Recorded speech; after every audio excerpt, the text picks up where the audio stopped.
is Mikia Castillo. My pronouns are she, her, and hers, and I am an organizer with Black Lives Matter Los Angeles.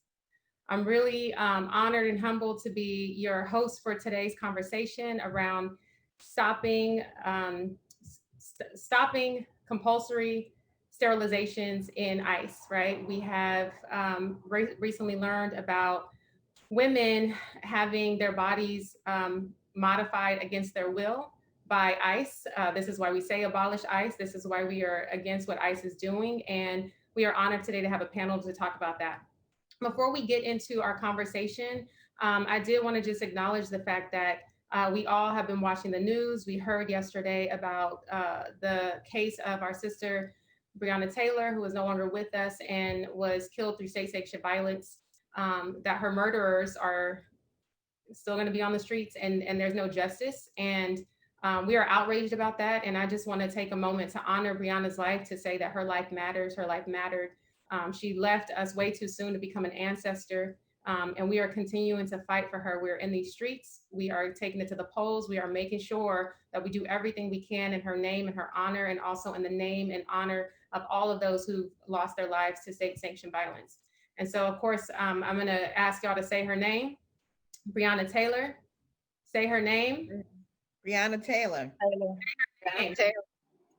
Breonna Taylor. Breonna Taylor. Breonna Taylor. Thank you. Thank y'all so much for joining us for this important conversation tonight. Thank you for honoring Breonna Taylor. I also want to draw attention to the fact that, we're based here in Los Angeles. This is BLMLA. And we have, of course, we honor Breonna Taylor. We also want to recognize that there are many Breonna Taylors here in Los Angeles, right? There are lots of women who have been killed by law enforcement here in LA, and their names have not been lifted up in the media over the years because, of course, we have a district attorney, Jackie Lacey, who is not interested in prosecuting their killer cops the same way that Breonna Taylor's killer cops were not prosecuted. So I want to just honor some of the women like Keisha Michael, who was killed by Inglewood PD, Waukesha Wilson, who was killed in the local jail, Matrice Richardson, who we just honored her a couple weeks ago on the anniversary of her death. And I just want to remind us that the work that we do with Black Lives Matter is, of course, global. It's also local, and we have to continue to fight for the people in our community whose lives have been taken at the hand of law enforcement, who are no longer with us because of state sanctioned violence. We have over 622 people as of a couple of days ago who've been killed by law enforcement here in Los Angeles. Their lives matter. We need Jackie Lacey to get out of office because she's not doing anything to bring justice to their families. So again, with that, our conversation for today, though it may seem like it's not tied together, it really is, right? Because when we say that Black Lives Matter, we're talking about all Black lives. We are talking about the lives that are lost to state sanctioned violence in the streets through police, and also the lives that are harmed by state sanctioned violence, because what's happening in our ICE detention centers, I shouldn't say what's happening in those ICE detention centers, because I don't want to take ownership for their existence because I don't want them. What's happening there is also state sanctioned violence against the bodies of Black and brown women. And we are having this conversation to draw attention to the fact that this is happening. And I am so honored to have this panel with us today, folks who, one, we have the actual person, the whistleblower, who said, you know what, this is unjust, and I'm going to speak out and draw attention to these egregious practices happening in detention centers so that we can see these changes take place. And so I'm really honored to have with us today Nurse Wooten, who is that whistleblower, who is an inspiration, a hero. I mean, honestly, a hero, and who risked her life to be able to hopefully save the lives of so many women whose bodies are at risk in those detention centers. So we're so honored to have her. Thank you for being with us. Yes, hi. We also have Nana, who is the executive director of BAJI, the Black Alliance for Just Immigration, and one of the foremost experts on these issues related to immigration, representing the bulk of Black immigrants in this country, and is not only an organization or an individual who's focused on immigration and immigrants' rights, but also looks at the intersection between immigration, race, and gender, and medical health, and all of those different things. And so we are really honored to have you with us to share your perspective and expertise from the perspective of, all of these, the intersection between these different issues. Thank you so very much. Very pleased to be here. Thank you. And then our last panelist is Olivia Favela-Gary, who is a nurse midwife, a certified nurse midwife, and also representing the Healthy Bump Club, which is an organization that serves women of color and creates a platform for women as it pertains to our bodies and our health, especially with respect to bearing children. Olivia is a personal friend of mine. She was also the midwife who delivered my baby, Justice, at our home. And so it's really an honor to be able to have her come and shed her light and her expertise from the perspective of the medical perspective, and the health perspective of what this means for the women whose bodies are being violated. Welcome, Olivia. Thank you. I'm so happy to be here. Thank you for joining us.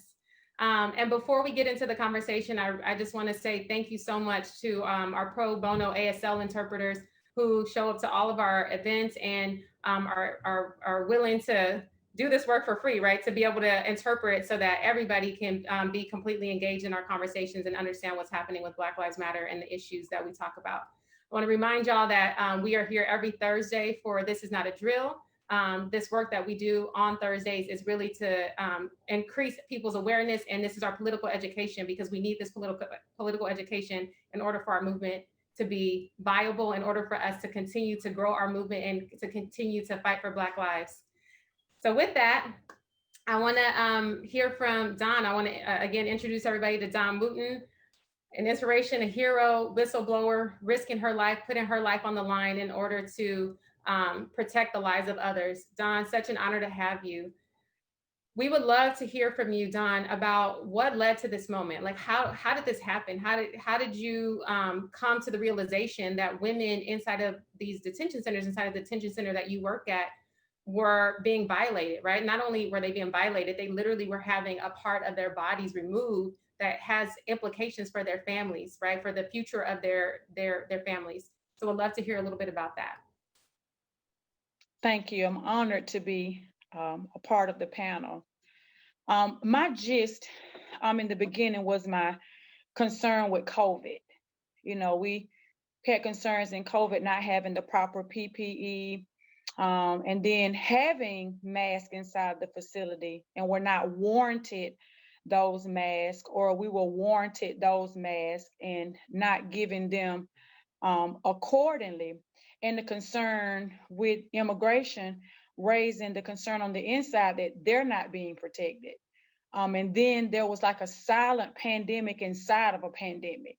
We were getting positive cases and no one was adhering or owning up to those positive cases, and time trickled on, and you would get a regard of them scared they're going to be sick, because when COVID hit the scene, it was not only making people sick, it was claiming lives.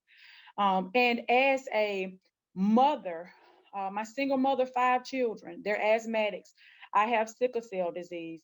And when it got to the point to where you're not concerned about my health and my well-being, and then looking at the concern with the health and the well-being of those that were in our care and in our custody at the time.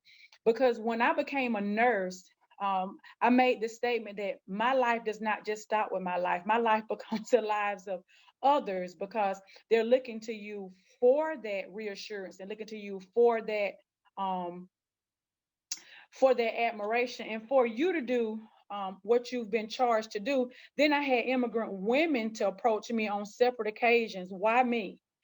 Enough trust and something, I guess, seen in me for them to say, hey, I had this done, Miss Wooten. Why was it done? Nobody explained it to me.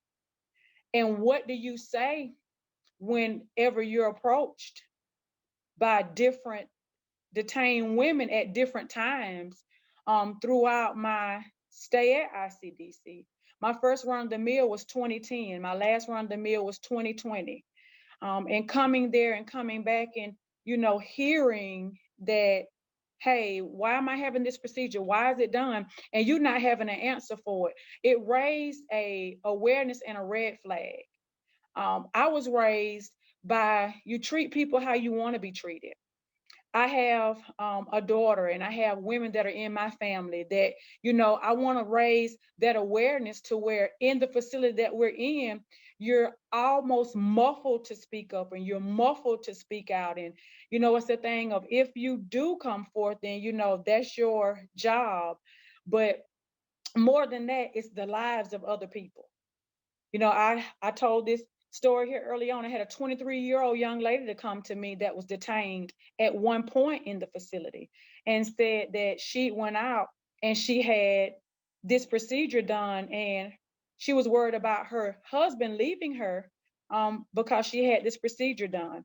So whenever you get questions and you don't have answers to them, it's mind-boggling.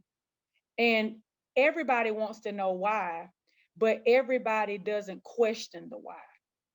And I was the one that questioned the why.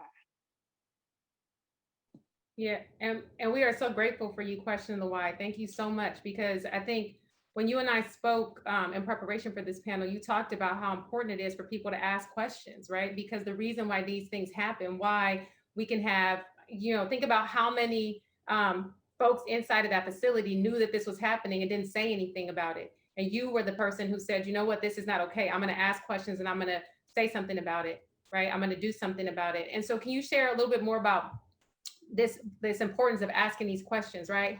Why should we be asking questions? What kind of questions do we need to be asking? As women, it's kind of hard for us to have a voice. And then sometimes it's kind of hard for us to have a voice in numbers for some time. And when you don't know, as we discussed yesterday, when you don't know, you don't know. But for me to know and obtain this information, we've got to practice more of the pass it along, and educate each other to know to ask questions, to know what's going on, to know the whys, and to know the whens and the hows and the what ifs, and not just take, hey, this is what's going to happen to me, then I accept this because this is what's being said is going to happen. You ask and you get that knowledge and gain that sense of ability to know that, hey, this is my choice. I'm being given a choice to say, I want to live with this consequence, or I want to live with this consequence. Or coming with these women saying, hey, they're coming and asking me why. Where's the choice? I didn't go out with them, but were they given instructions, and was it made conscious clear, what was going to happen? And whenever we go out, not to attack anybody, but it's to be made conscious clear. And a lot of times that we fall into areas and arenas because we're not conscious clear. No one took the time to explain to us what it was. And that's what I will often get. Nobody explained to me that this was going to happen. And had this been the explanation, I wouldn't have had it done. Yeah, thank you so much again for sharing that. I think what you said is true for what was happening or what is happening at ICDC, but it's also true just in the world around us, right? Mm-hmm. A lot of times people are just going with the flow, not asking questions. And so our choices and our rights get taken away from us, right? And these women are more vulnerable because they are in a position where they are in a detention center. They've already had their rights violated and taken away from them. They're locked up because they came here for safety, you would presume, right? They're immigrant women coming to this country seeking safety. And instead of getting safety, not only do they not get to be free, they have their bodies violated. They have the futures of their families ripped away from them, literally ripped out of their bodies. And it's not okay. It's absolutely not okay. Don, we're going to come back to you and hear more about, how you decided or how you went about the whistleblowing process, and what made you, at the moment that you decided where, how you got to that point to say, you know what, this is where I'm going to go now, because this is above me. This is above all of these people. I need to take it to a higher power. Before we go there, I want to hear from Nana, because I think a lot of times, we've heard about ICE. People know what ICE is. We've talked about abolishing ICE. Some of us have ideas of what is happening with immigrants, migrants inside of these detention centers. But I think the reality is most people are shocked when they hear stuff like what Dawn shared with us, because we really don't know what's happening in there, right? And so I would love for you to speak to, what are the experiences of immigrants coming into this country? I want to hear about the diverse array of immigrants here too, right? The Black and the brown immigrants, and how does this fit into the larger context? What Don's experiences fit into the larger context around immigration violations and immigrant rights here in this country? Thank you so very much again. So honored to be on this panel and so honored to be here with you, Don, as well as Olivia and of course, Lamakia. I think that the first reason why it's so surprising to us is because when you say detention, it sounds like something that happens when you get in trouble at school. You know what I mean? It sounds like, oh, this place where you're going to be in this room, and it doesn't give the real understanding that what we're talking about is caging.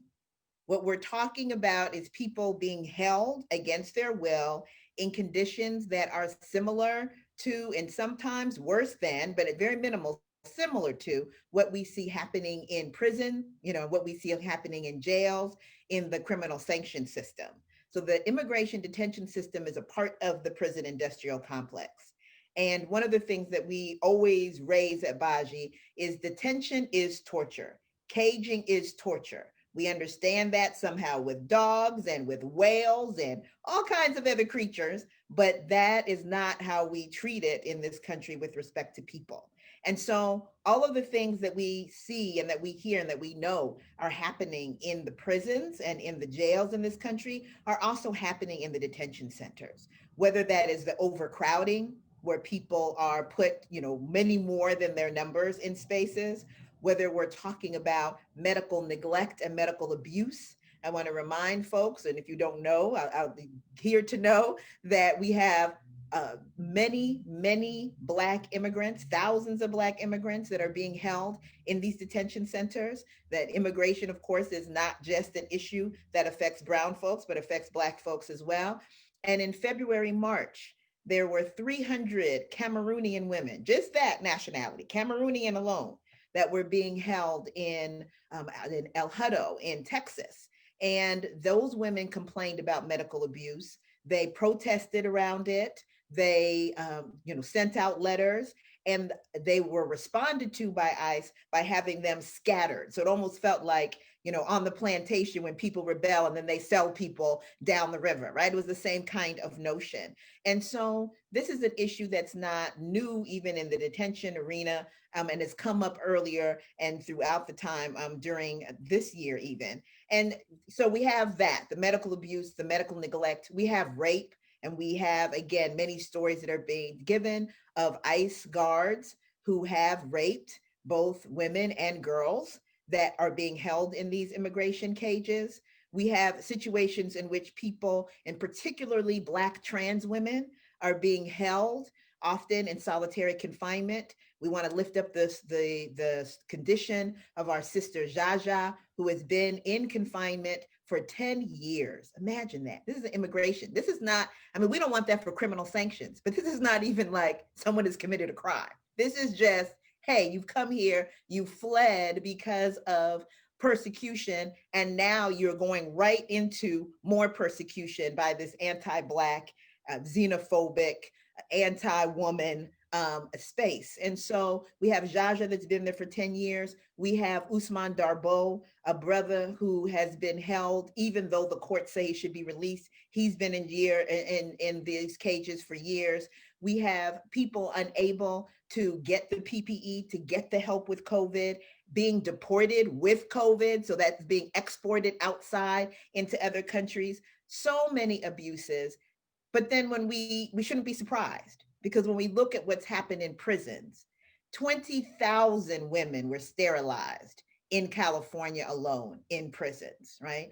Think about those women that are being held in mental institutions, Black and brown women. And we know that often mental illness and disability has been used as a way and a reason to forcibly sterilize Black and brown women. We cannot forget the hundreds of Puerto Rican women who were sterilized right on their own island, right? Another place where, being Black, this racial issue as well as ethnicity come into the picture. And so when we look at this, we understand that this is part of a long history and that this is, where Black women have been forcibly sterilized, multi-generational African-American. We understand this is part of a long history of forced sterilization done by this system in other people's countries, in our home countries. And we understand that this is coming together in these spaces of caging, whether it be immigration detention or whether it be the prison and jail sanction system. And we understand that we need to shut it all down and bring this to an end.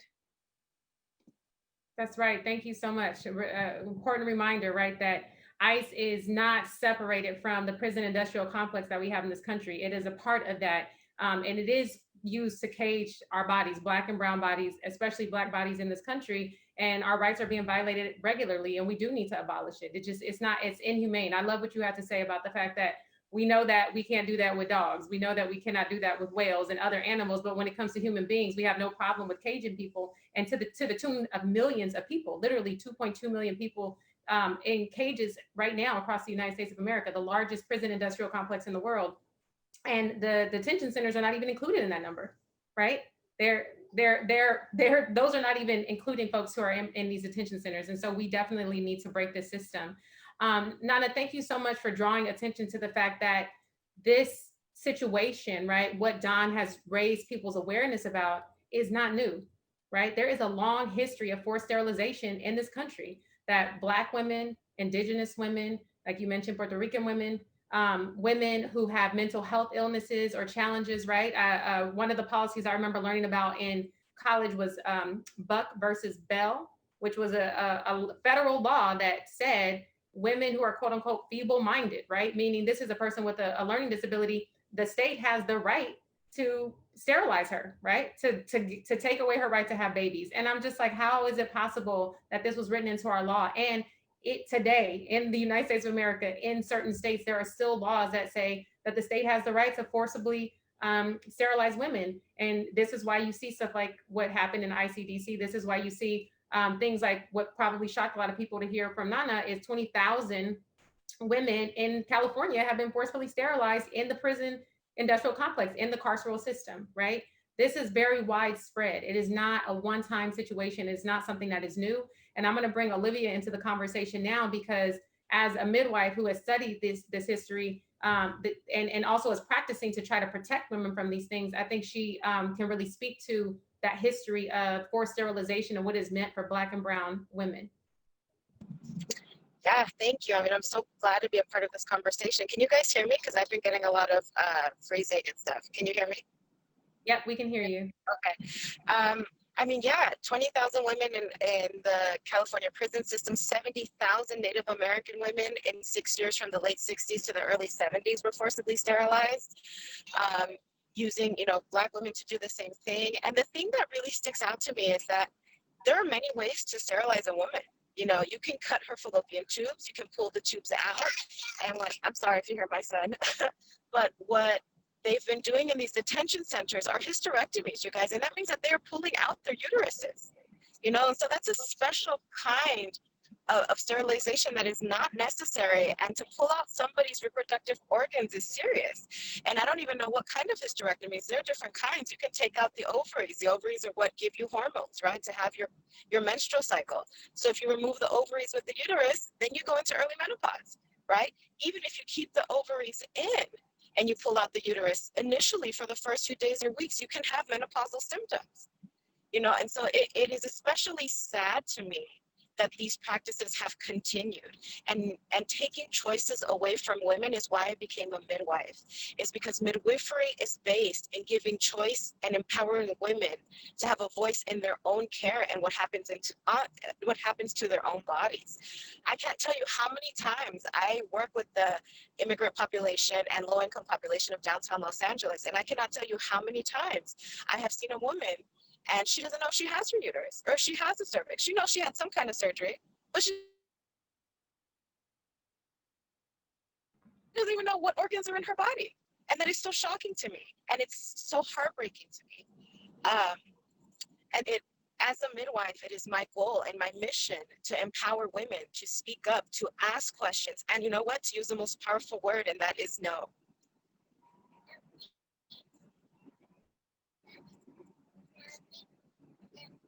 Olivia, can you guys still hear me or am I gone? No, we can hear you. You're Did I there. go away? No, Oh, you're. okay. Can you hear us? Sorry. Yeah, I can hear you. Okay. Well, thank you. No, thank you so much for shedding light on that, and to give that medical perspective too of what this actually means, right? When we say forced sterilization, that does not mean one way of harming a woman's body. There are multiple ways this could be done, and hysterectomy is literally removing this vital organ that changes. It literally changes the insides of your body. It changes your it changes so much for a woman. And Don, you spoke to this about with one particular woman being concerned about what this might mean for her. How is her husband going to respond to her, right? Because she doesn't believe she can have children anymore, and that's not why she came to this country. She came to this country to try to protect her family, right? Like that's the like not even it's disgusting, it's egregious, but part of the irony of this is these women probably most likely came here. They did come here to protect themselves, to protect their families, and now they are not even able to have that. And so, can you talk a little bit more? We actually had some questions from the folks who are watching us on Facebook. One question is, what does the birthing process look like in a detention center? Right, we're presuming that are women have given birth in these detention centers. What does that process look like, and how does that tie into the conversation we're having now?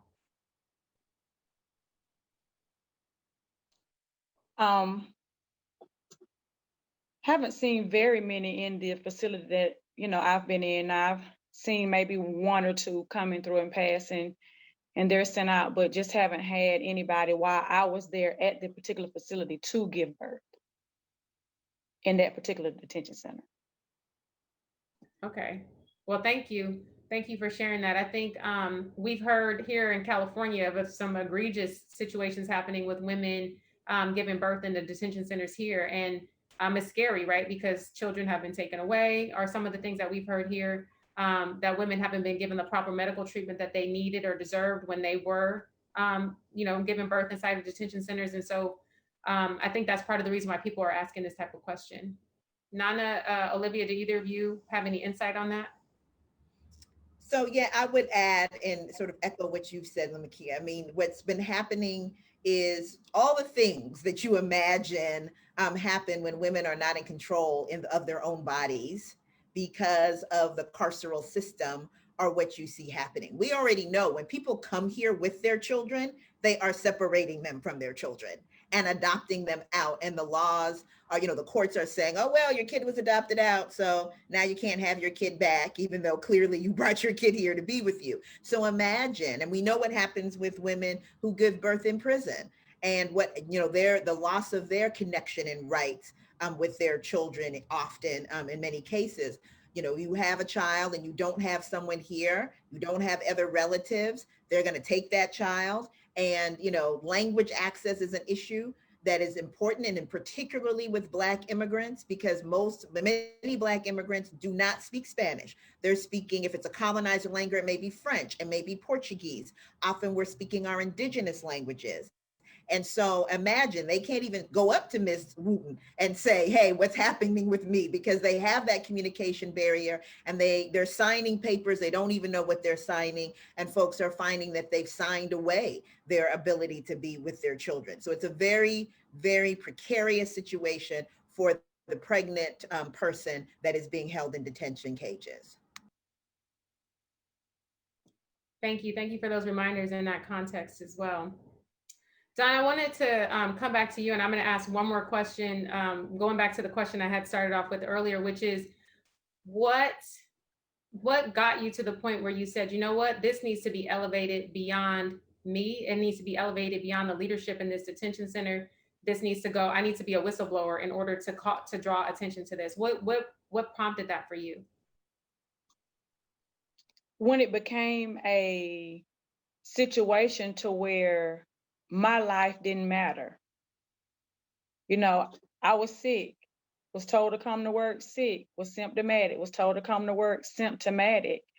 And then when you have a heart for people, in general, another viable human being, and this person comes to you basically helpless, and it was a compelling or a pulling within me that said, hey, this is not right. When you get in your car and you drive home and you sob all the way home, something has to change. And if I'm being treated this way and I'm part of, quote unquote, the employment team, and I'm being treated like a disease, then you know that then there's no remorse for somebody that's not a part of that system. You know, if I come in and I work and I do the best that I can for this team, and then you come in and you have sideliners that, you know, you're looking at it as if they're not a part of the team, then it got to the point to where, you know, you get tired, and then morally and ethically you begin to get a compelling and a pulling that say, hey, enough is enough. You know, once you go, I went to corporate, and corporate just vaguely ignored my grievance, you know, and in leaving there, or being demoted, my demotion was a played a part as well. I was demoted for asking questions. I was demoted for asking why. I was demoted for, hey, I just had this detainee to say that they calling this person a uterus collector, and hey, I just had this detainee saying, hey, why can't we get masks? Why are we not being protected, Ms. Wooten? You know, and then you being the trusted interval or the trusted voice inside of the place, there were other individuals that detainees could have dropped this information on. But this information was dropped in my lap. And there was a compelling and a pushing to where, hey, I got to ask questions. I need to know what's going on. Never in a million years that I thought that it would get to this point with me, you know, being who I am. But I've always done what was just and right. And I just believe that everything in itself will take care of itself. Thank you for that. And that is exactly why you are such an inspiration to all of us, because we know how scary it can be to speak up, right?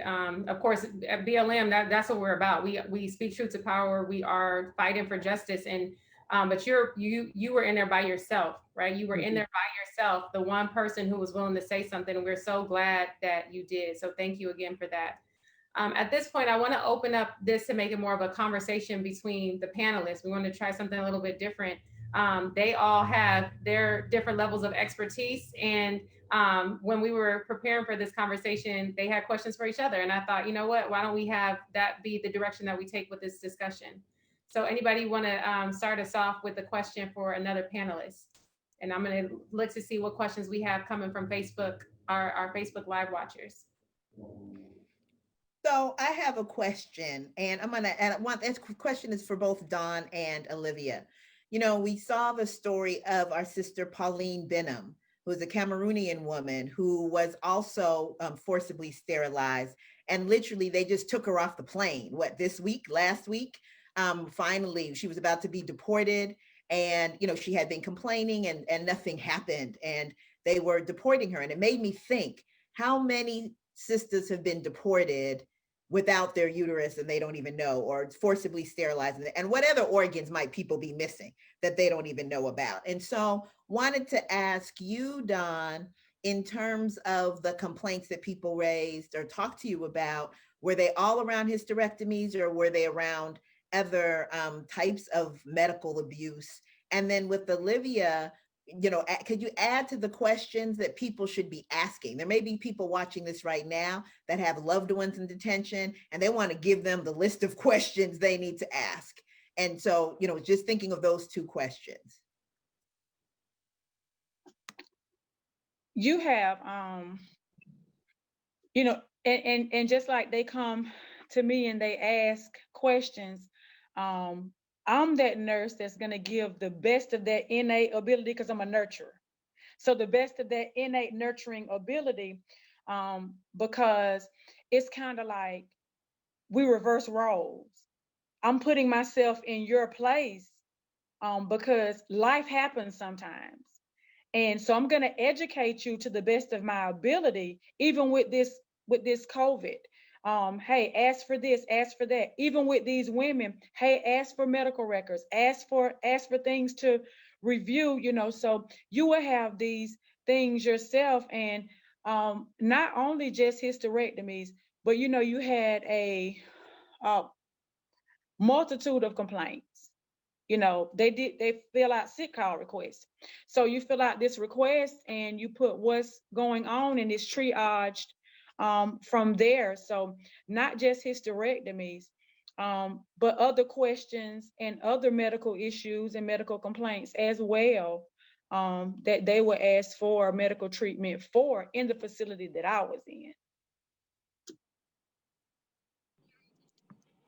Yeah, just to touch on what Don said, I mean, I think the most important, powerful question you can ask is why. When somebody comes to you and says, I need to do this or I'm going to do this, ask why and keep asking why until you understand.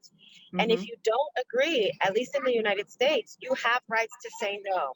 In a detention facility, your rights are taken away, but at least you can have the knowledge of what is happening to you and what is happening to your body, so that when you move forward and you heal from it, you know what was done to you. So why? Say no and keep asking why, so that you can understand. And also, if you do understand and have the ability to say no and control the outcome, the follow-up question would be, what happens if I were to follow your recommendation, and what would happen if I do not? Those are such important questions to ask.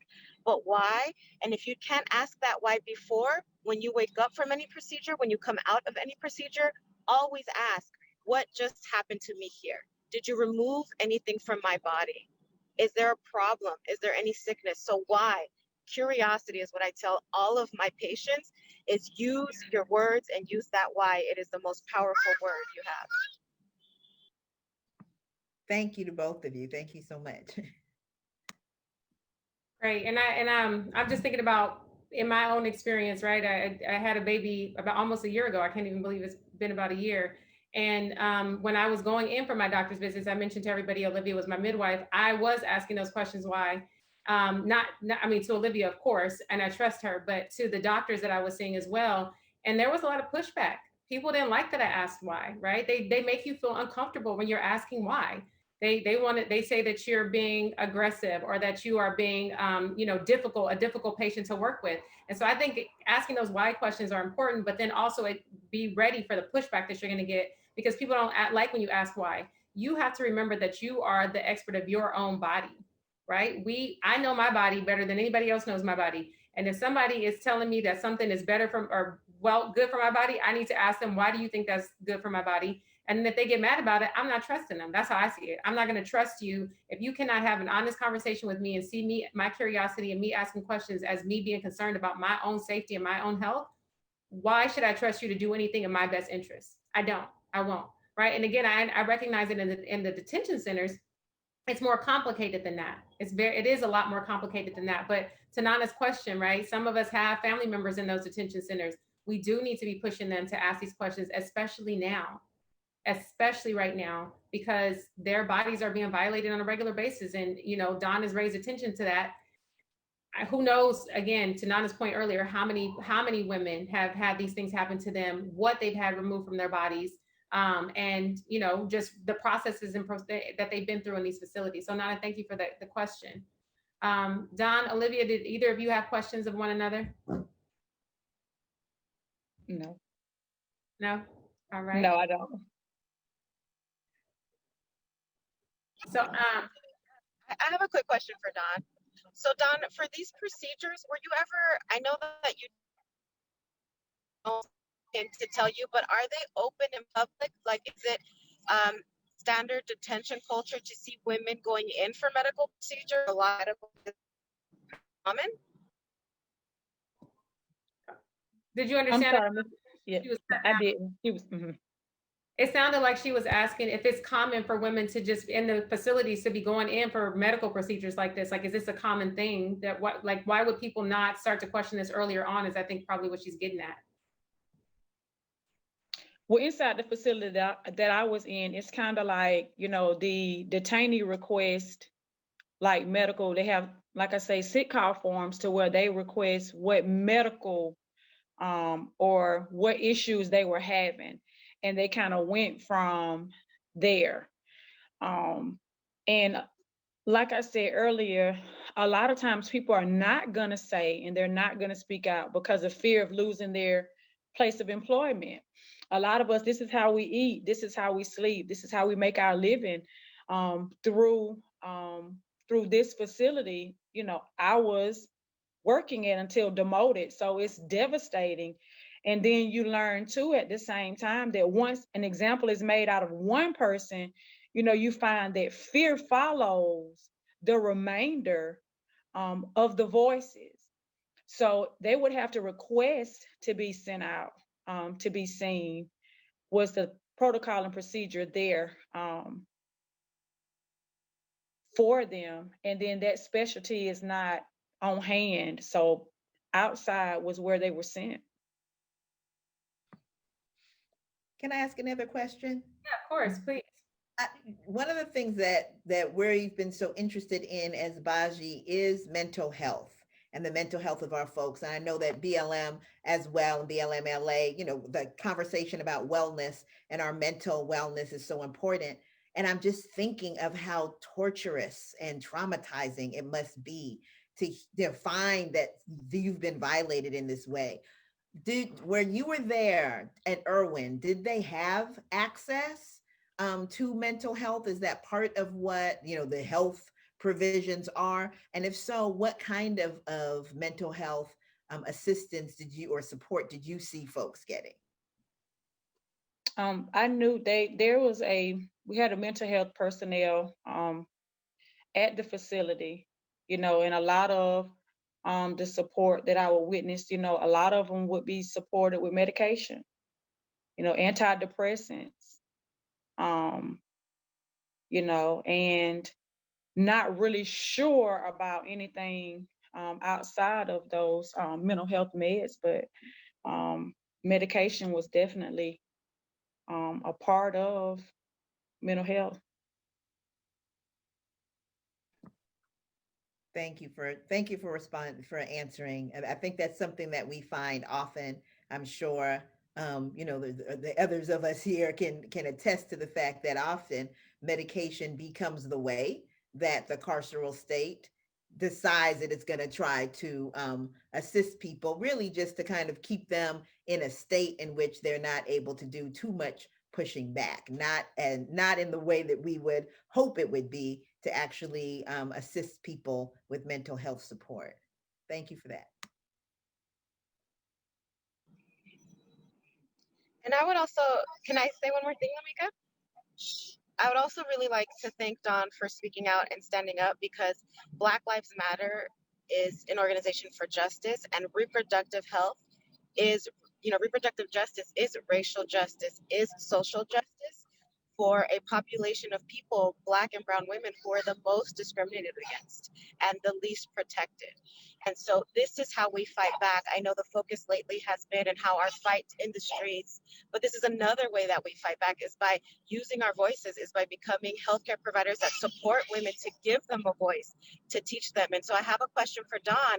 Now that you have been like honorably inducted into this fight, do you have any vision or idea moving forward, if you want to continue this fight, or where you kind of want to go with this? Um, and however you want to answer that, but I know it's like, you know, you're kind of pulled into this, but how do you feel now that you're in this, the reproductive justice fight? Um, I agree, totally pulled in, and grafted in. But when you hear stories that hit home, because I'm hearing a story that hit home, um, close to home, of, you know, someone saying that they had a hysterectomy, they knew they didn't have to have a hysterectomy, but they were young, you know, and I'm a mother. I was afforded the opportunity to birth 5 children.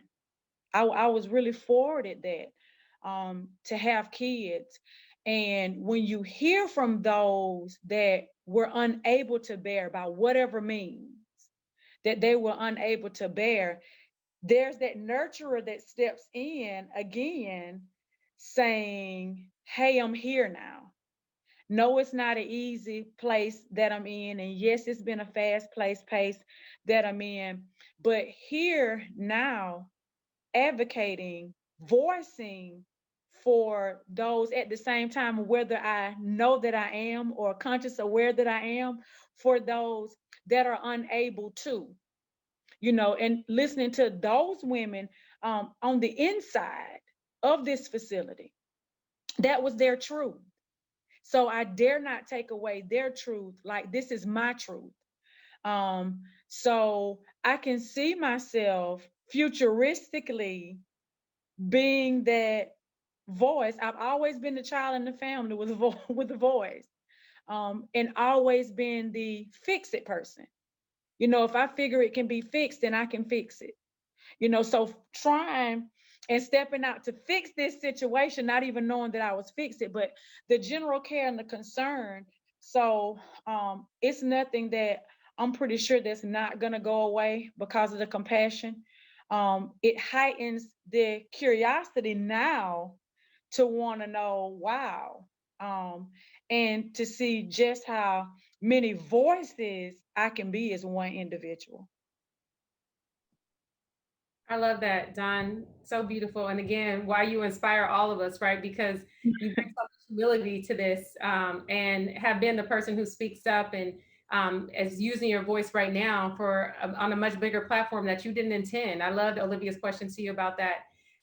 We have some questions from folks on our who are watching us on Facebook Live, and one of them is actually about you, Don, wanting to make sure that your voice is protected, that your body is protected now that you put yourself out here on this public platform. So the first question from the Facebook Live group that I see here is Dawn being protected? How can we support her?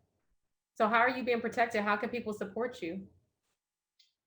Jordan, there's a young lady, I want to say there in Los Angeles, California. Her name is Jordan. Oh, and I can mess up her last name. Infuenco. She's going to correct me later, but she started a GoFundMe page for that. And am I a little shaky about retaliation? Sure. With everything that you go to do, whenever there's truth to any matter, there's that little bit of uneasiness that kind of comes to you to say, hey, push back a little bit. But like I said, I've always been that opposite person. My pushback button doesn't work. It's a drive forward, and it's a fuel that drives you forward to make sure that you do what's needed, what needs to be needed at the time. It's not easy, going through this with, a family. So I know that's one avenue, one resource that she started for me, and I love her for that. But it does not make me say stop, you know. Excellent. Thank you. Well, thank you. And thank you to the young woman. I did see the GoFundMe page.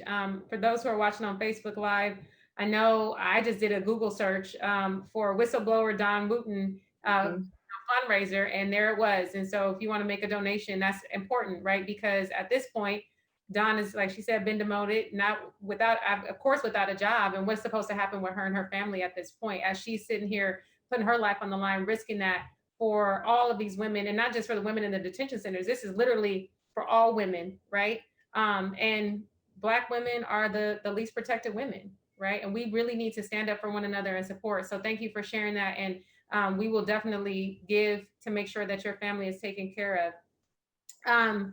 There's another question in here, and I'm hoping that, Don, you may be able to speak to this, but Nana, I don't think I mentioned earlier, Nana is also an attorney. And so Nana has a whole lot of expertise about the law as it pertains to these things, which is why she's a phenomenal executive director when it comes to like every issue in the world, right? Immigration, Don't say that.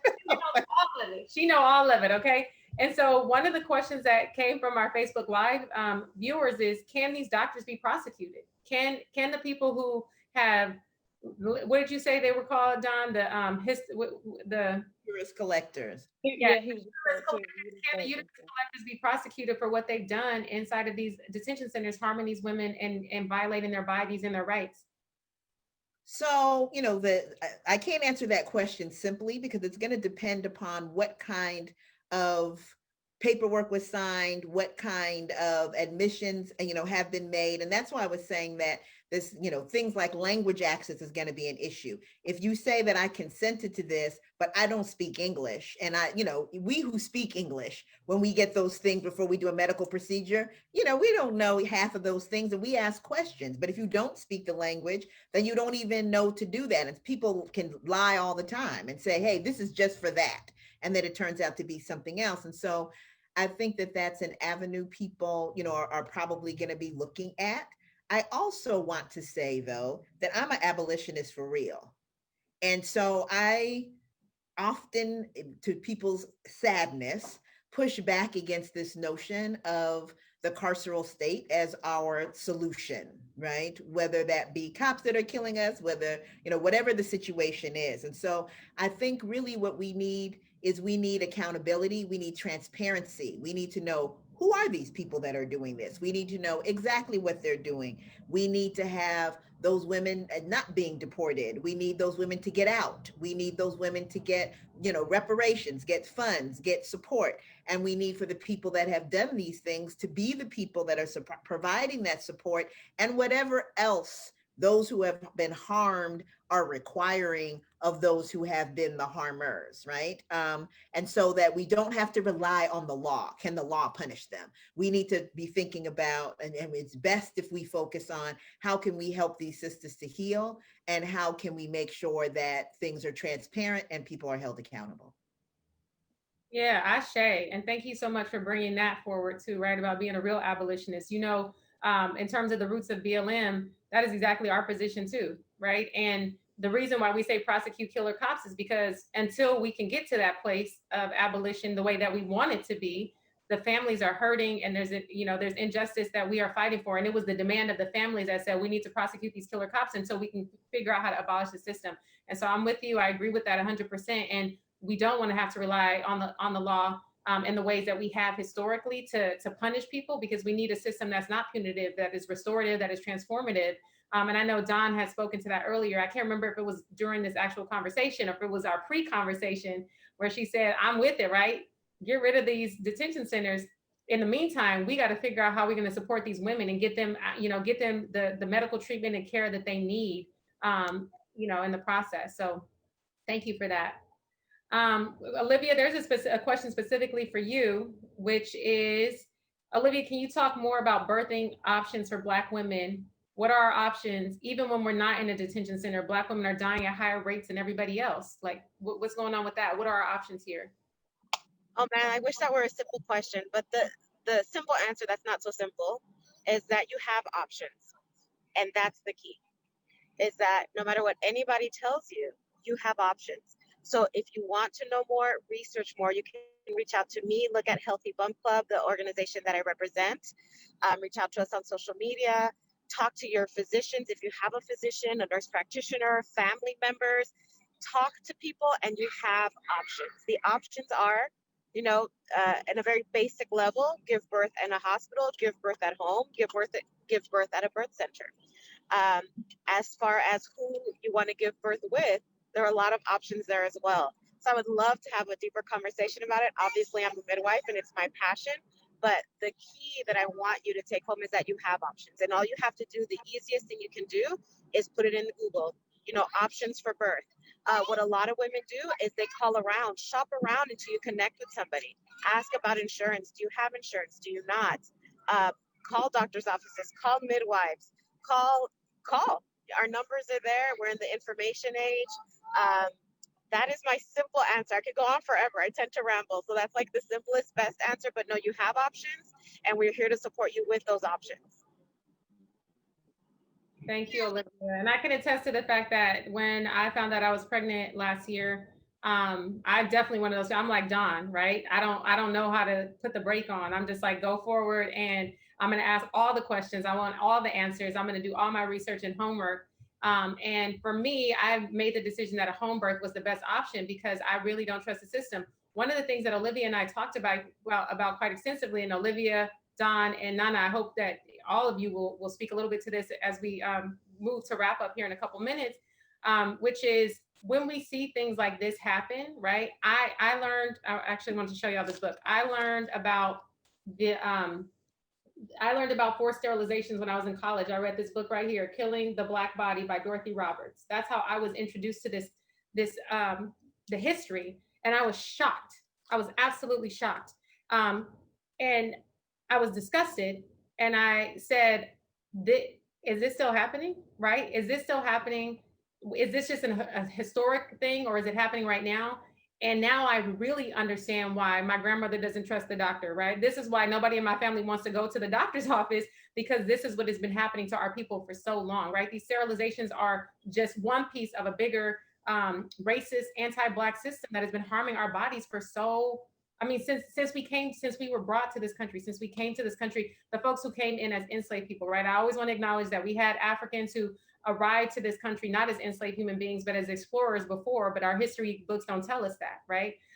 But for those of us who came from the time that our ancestors were brought here, our bodies have been brutalized in the system.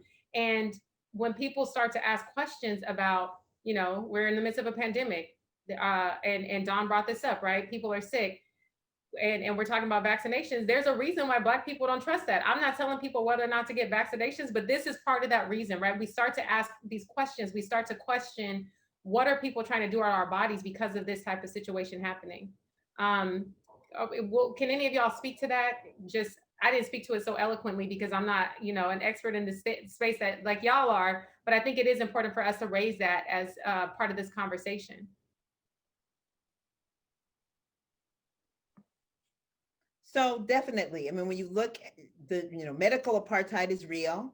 It is when you look at the history of gynecology in this country, we know that it was a history that is rooted in the torturous experimentation on enslaved African women who were in this, dragged and kidnapped and brought to this country by their descendants that were practiced on and violated by doctors here to set up how their medical gynecological world was going to operate on. And it's been that way, not just with that, the Tuskegee experiment. We have just a lot of examples of the ways in which we have been used and exploited and abused as Black people by the medical profession, which is still a part of plantation capitalism, and therefore is going to do what plantation capitalism does. And so we always have to have, a concern and our eyes wide open and really do the research and ask those questions that we've talked about previously.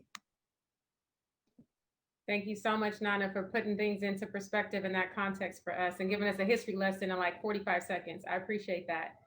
So as we're wrapping up here. We only have a couple minutes left, and I know that our audience wants to know, what can we do? What can I as an individual do to help put a stop to these, this forced sterilization that is happening? And I know that that's a kind of a big question to ask at the end, but if y'all could just sum up, right, a couple things that you feel like people can start to do. We're talking about asking questions. What else can people do? What should we be thinking about as we move to try to actually end this? I would kind of jump in. Reach out to local chapters and local government organizations. Project South in Atlanta has been really wonderful to me. Government Accountability Act has been wonderful to me in getting the information with these two places.